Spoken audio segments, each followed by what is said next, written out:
And I call the honourable member for Ryan. Thank you, Mr Deputy Speaker. I rise today to speak in support of the Australian Education Amendment Bill 2017, a bill which supports all Australian schools. Now, those opposite have much to say about this bill and will pretend to be big on education.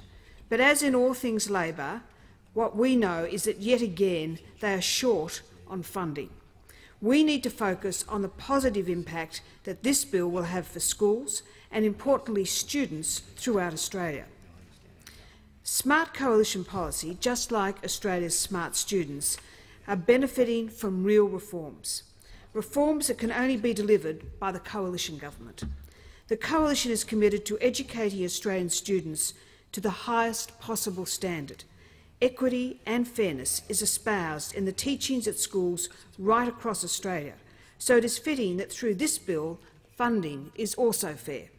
The amendments in this bill allow the government to deliver on our Quality Schools package outlined in the 2017 budget. This bill amends the Act to implement the government's commitment to support parental choice, deliver real needs-based funding and long-term certainty for parents and schools, and tie funding to reforms that evidence shows improve students' outcomes. Importantly, this bill sets Commonwealth schools funding for the next 10 years and beyond, giving certainty to the sector. It applies new indexation arrangements to Commonwealth school funding and transitions schools to a common Commonwealth share of the Schooling Resource Standard by 2027. This standard equates to 80% for non-government schools and 20% for government schools. This bill also enables regulation which allows the government to withhold, reduce or recoup funding paid to jurisdictions which do not meet the Commonwealth's requirement to at least maintain their student funding levels. Regulation will be applied to both government and non-government schools and prevents cost shifting. Education is a major part of Australia's future. Irrespective of whether your child attends a public or a private school, the world quite literally is their oyster. Education is the great enabler. Between 2018 to 2027, a record $242.3 billion will be invested in total schools recurrent funding. This includes $81.1 billion between 2018 to 2021. Over the next decade, funding for government schools will grow on average by 94% and 62% for non-government schools. This growth allows schools to continue to expand successful programs such as specialist teachers or targeted interventions for children falling behind. The fact remains that the Coalition's new schools funding arrangements are fair, transparent, equitable and needs-based. Quite simply, students with greater needs will attract higher levels of funding from the Commonwealth. Students at schools like the Glen Leedon School in Ryan will be the beneficiaries. That's right. The Australian government is committed to fairness and as such will remove the 27 secret and special deals that Labor instigated that currently mean students with the same needs within the same sector receive different levels of Commonwealth funding. We know that under Labor's current arrangements, schools take at least 150 years to see equitable allocation of the Commonwealth's contribution to the Schooling Resource Standard. Quite frankly, this is unacceptable and gives good reason for the Coalition to resolve Labor's unfair, biased and ill-managed policy. Members here well know that the first day of a child's school life spells a limitless career. When parents tell their children, who invariably disagree and disregard the comment at the time, that the sky is the limit, it really is. Given that children spend upwards of 12 years in schools and tertiary studies, it is important that these places of learning are at their peak. I know we're all very fortunate to have some exceptional schools in our electorates. However, schools in the Ryan electorate consistently rank among the highest of Queensland schools. This was evident in last year's annual Your School report by the Weekend Australian.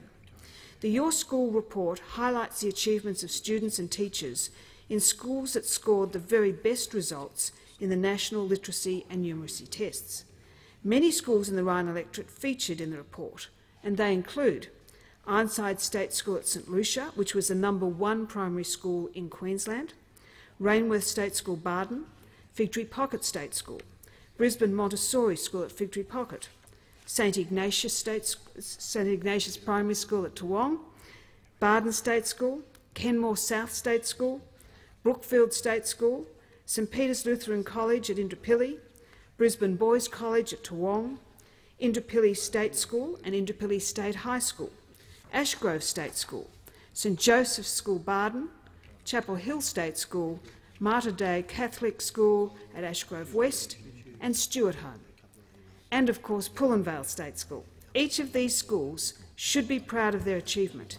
Each teacher, student and parent at these schools should also be delighted that they enjoy this reputation. These scores do not indicate that the schools not attaining a top rating are less deserving. And just like the sky being the limit for students, those schools that were not on this year's list are all exceptional in their own unique ways. It is not just academic scores that create a successful school and a successful student. There is certainly no one-size-fits-all model.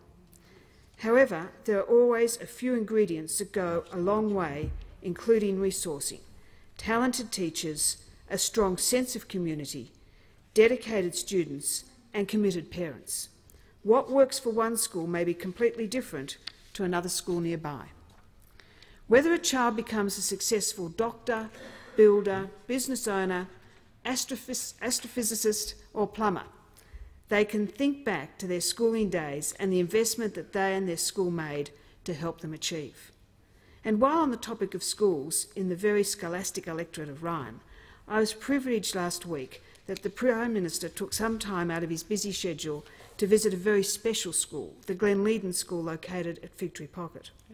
The Prime Minister saw firsthand the school's unique teaching methods, which combine teaching and therapy to prepare children for the next stage of their education.